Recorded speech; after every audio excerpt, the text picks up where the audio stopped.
C'est le plus grand pont que j'ai vu de toute ma vie. C'est énorme. Le Vietnam, c'est un pays sur lequel je voulais m'attarder sur les gens, le peuple vietnamien.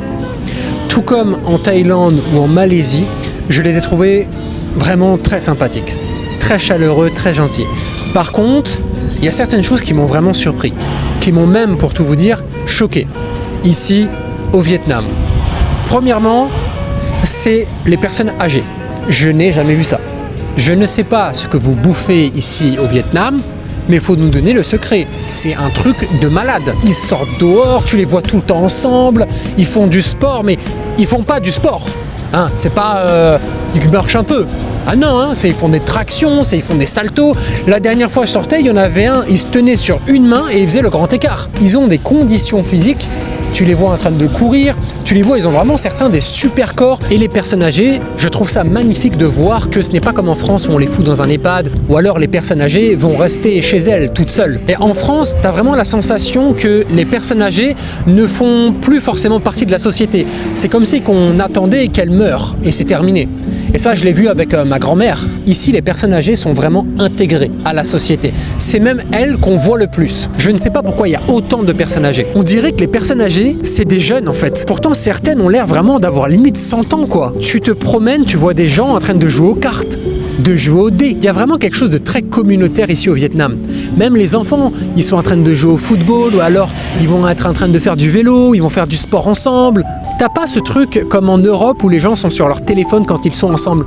Non, là, ils vivent vraiment. Et puis, c'est un peuple qui est beau. Que ce soit les hommes ou les femmes, ils sont beaux. Les femmes sont d'un charme à couper le souffle. Pour quelqu'un qui chercherait à se projeter dans un pays traditionnel, parce que ici, par contre, des retours que j'en ai eu, elles veulent tout de suite se marier, fonder une famille. Il y a plein d'enfants, il y a plein de bébés, ils sont trop mignons. Et puis, t'as plein de chiens. Hanoï, qui pour le tourisme est séduisant, et Da Nang, qui pour la vie est ravissant. Par contre, les vrais défauts du Vietnam, ça va être au niveau des visas.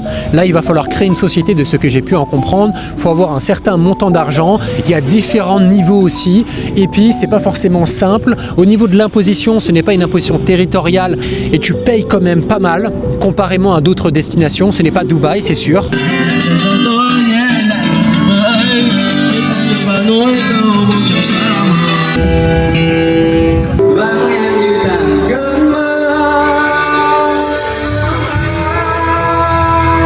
Je me demande ce que je fais là.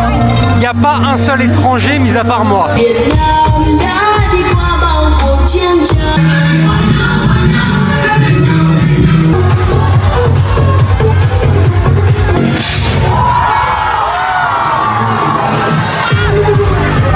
C'est fou que ça, ce soit gratuit en pleine rue, quoi. De ce que j'en ai entendu, la musique vietnamienne, j'aime pas. C'est pas beau. On dirait un mix entre de la musique, je sais pas, je dirais coréenne et de la musique de musculation, vous savez, les trucs très Jeff Said, Ziz, pam pam pam pam.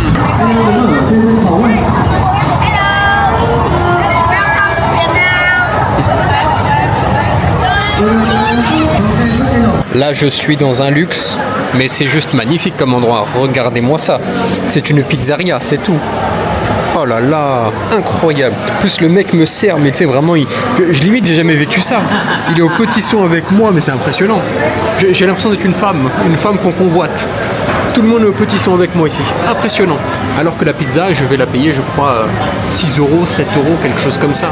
Oh là là, c'est fou la vie. La vie est folle. Faites du business en ligne, mes chers amis. Partez travailler en Suisse et après, lancez-vous dans le business en ligne. C'est les deux meilleures solutions. Moi, je vais manger. Dans les toilettes, tu peux noter les toilettes. Donc, tu mets si c'est mauvais, si c'est bon. Ah bah, j'ai même pas fait exprès. Thank you for your feedback. Tu sens qu'ici, il y a vraiment un service de qualité qui est optimisé. C'est impressionnant. Dans les hôtels, ils te donnent à chaque fois ce petit dentifrice-là. Et en fait, je me suis demandé, mais comment est-ce que je fais pour l'ouvrir ? La première fois que j'en ai eu un comme ça. Et si ça vous arrive, je vais vous donner la réponse. Tout se passe dans le bouchon. Voyez-vous, le bouchon a une espèce de petite tige pointue qui permet d'ouvrir le dentifrice. Voilà. Mais c'est vrai que si on te le dit pas, ça paraît pas très intuitif. Franchement, là j'ai pris un hôtel Il est nul. J'aurais dû prendre beaucoup mieux. J'ai perdu une de mes cartes bancaires.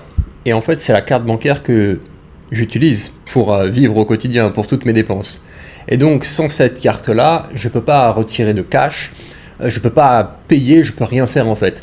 Donc là, je me suis créé une carte virtuelle et je paye tout en Grab et en Bolt. Donc les applications ici pour te faire livrer de la nourriture ou pour prendre des taxis. Les hôtels, je prends directement sur Booking et je peux payer avec la carte virtuelle.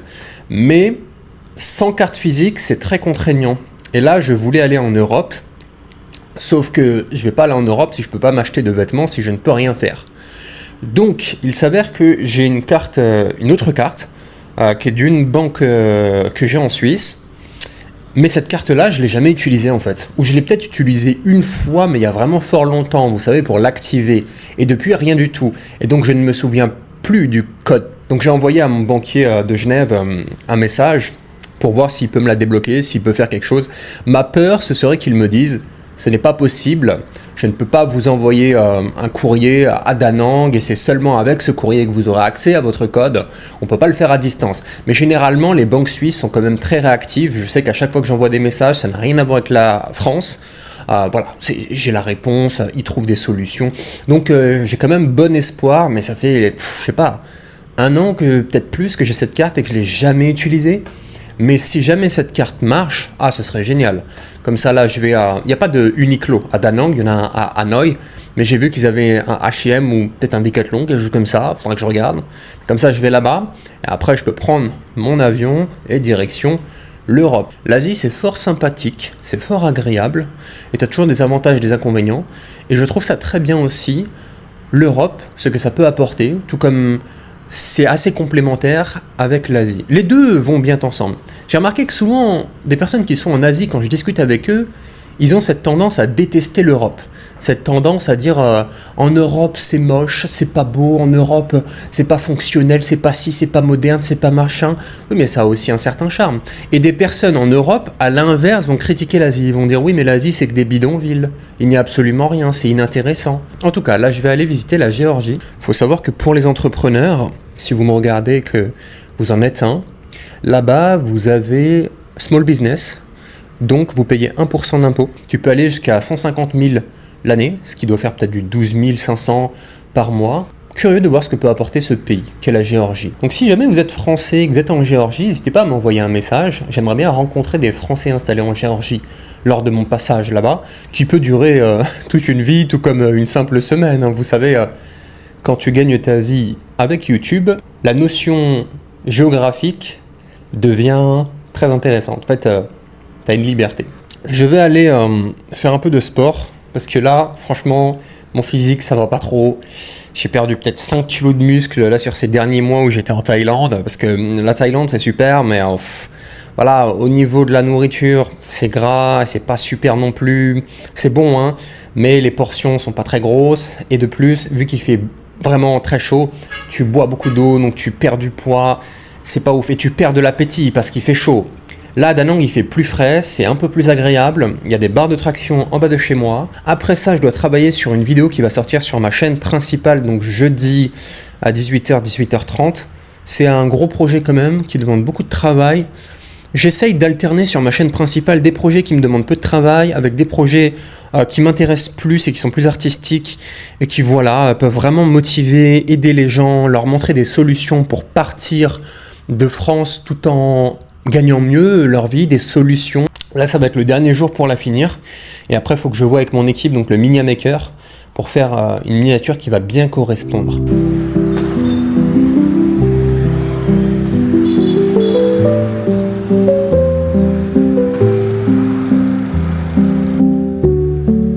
Une, 2, 3, 4, 5, 6, 7, 8. Je pourrais en faire plus, mais je sais pertinemment que 10 séries de 4 tractions, je vais avoir du mal.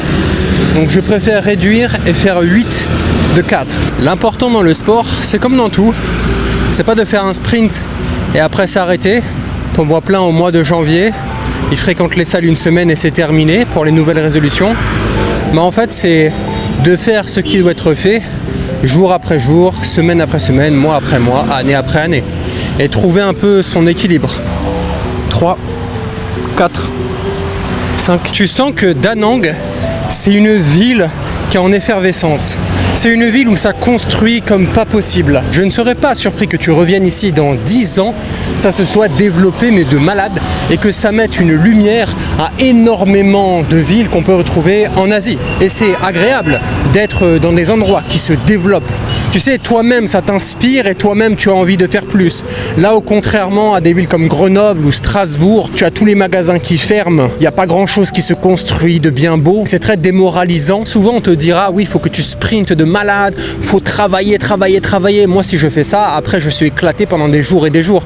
Et j'ai remarqué que j'étais beaucoup plus productif et même je vivais beaucoup mieux ma vie si je me disais simplement, voilà, tous les jours je travaille 4 à 5 heures. Lorsque je sens vraiment que mon esprit et mon corps ont envie de prendre une journée de repos, je prends une journée de repos. Et il fait quel temps là à Paris? Il doit cailler. Ah, j'ai beaucoup de gratitude à pouvoir être là tranquillement. Il fait chaud, je m'entraîne dehors. Ah, quel bonheur tout de même.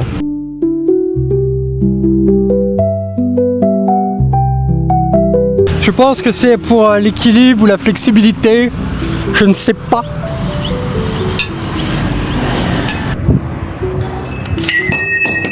C'est un coup à finir à l'hôpital ces conneries. La sécurité au Vietnam, elle est vraiment excellente. Il n'y a rien à dire. Hanoï, pour moi, manque réellement de modernité. Et puis, le Vietnam, quand même, il y a peu d'étrangers. Peut-être que je ne fréquente pas les bons endroits. Vous savez, j'ai l'impression que le Vietnam, c'est un peu comme le Maroc. C'est-à-dire que t'as beaucoup de franco-marocains qui vont aller s'installer au Maroc et qui vont te dire, ah bah ouais, c'est super. Ouais, mais si t'es pas marocain, si t'es pas franco-marocain, moins simple d'y être. Là, le Vietnam, c'est pareil. Tu discutes avec des gens, ils te disent, mais c'est super et tout. Et puis tu te rends compte que le mec, il est franco-viet. Ouais, bah oui, t'es franco-viet. C'est ta culture. Da Nang, c'est bien plus moderne, mais ce n'est pas du tout du Bangkok non plus. Et puis tu as toujours ce décalage horaire qui n'est pas non plus des plus pratiques quand tu fais du business en ligne. Le seul restaurant que j'ai apprécié, c'était un restaurant européen où j'ai mangé la pizza, c'était super bon. Sinon, à part ça, vraiment, la nourriture viette pure. Tu sens vraiment que c'est beaucoup moins bordélique que la Thaïlande. Ça n'a rien à voir. Le soir, c'est calme, c'est tranquille, tu peux te promener, même si ce n'est pas du tout fait pour marcher, tout comme la Thaïlande. Ça, c'est embêtant. Et il roule un peu n'importe comment. En tout cas, c'est ma vision, moi, européen. Peut-être que culturellement, c'est différent, etc. Premier jour où je suis arrivé, j'ai vu 2 accidents. Et tu te rends compte aussi que c'est moins chaotique parce que ici, les gens sur les scooters ont des casques. L'architecture au Vietnam, alors c'est pas l'Europe, mais par contre, tu as quelques touches européenne. Combien est-ce qu'il faudrait pour vivre au Vietnam? Moi, je ne suis pas quelqu'un qui vit ici. Puis ça dépend si tu as une famille, ça dépend si tu es seul, avec peut-être 1500 € par mois, mais tu vis comme un roi. Ce qui est marrant aussi, ça c'est comme en Thaïlande, mais encore plus au Vietnam, c'est que le peuple te dit bonjour.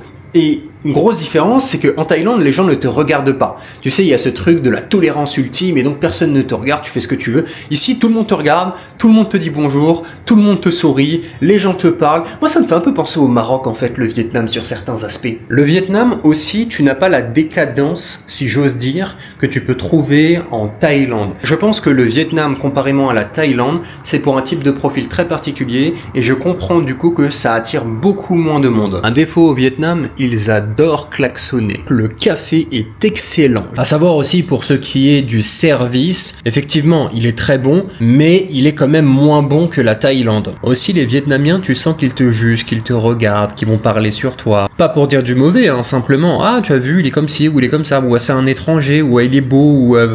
Mais ils vont parler sur toi et devant toi. Là, je viens de couper, j'étais au téléphone avec une connaissance qui lui est à Hanoï et il est noir. Et il m'a dit qu'il a trouvé les Vietnamiens très racistes, très méprisants. À chaque fois qu'il essayait de faire des documents, on le zappait, on le mettait de côté, on lui faisait vraiment des réflexions par rapport à son origine. Donc l'expérience peut vraiment dépendre de tout à chacun. Il a trouvé que les Vietnamiens étaient vraiment dans le jugement. Ça, je suis d'accord, je le ressens. ils te regardent, comme dit, ils vont parler sur toi, etc. Mais vu que je ne comprends pas ce qu'ils disent, je ne sais pas si c'est raciste, si c'est gentil, si c'est positif. Bien évidemment, cette vidéo, si ça faisait 1 an, ou 2 ans, ou 3 ans que je vivais au Vietnam, j'avais fait des démarches, des papiers, que je prenais davantage le temps de mieux connaître le peuple vietnamien, mon avis serait certainement différent. Pour le moment, en tout cas, sur ces 30 jours, il est très positif. Moi, je n'ai pas ressenti de racisme, si ce n'est ceux qui vont parler sur toi, mais tu comprends pas de toute façon. Et après, moi, je suis pas noir. Et je ne serais pas étonné que selon Da Nang, Ho Chi Minh ou Hanoï, les mentalités diffèrent. J'ai cru comprendre que Hanoï, c'était un peu le côté arrogant du Vietnam. En tout cas, si vous avez des choses à apporter par rapport à cette réflexion et par rapport à l'opinion de ma connaissance, n'hésitez pas à écrire, ça peut toujours aider. Je vais finir de travailler sur ma vidéo pour ma chaîne principale et puis je vais aller me coucher. On se voit demain.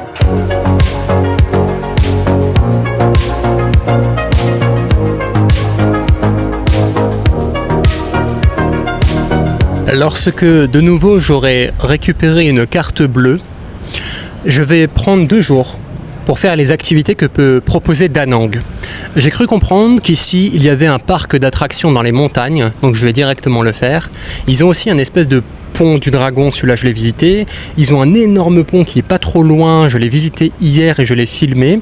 Et surtout, ils ont un pont qui est connu, me semble-t-il, c'est un pont où tu as des mains qui tiennent ce pont-là. Alors c'est pas des vraies mains, bien évidemment, c'est tout en pierre, etc. Mais ça a l'air très très très joli. Et puis il y a les montagnes et tout. C'est vrai que Da Nang, ça a quand même énormément de choses à proposer. Tu as de quoi te baigner, tu as les montagnes. Et après, direction certainement la Géorgie.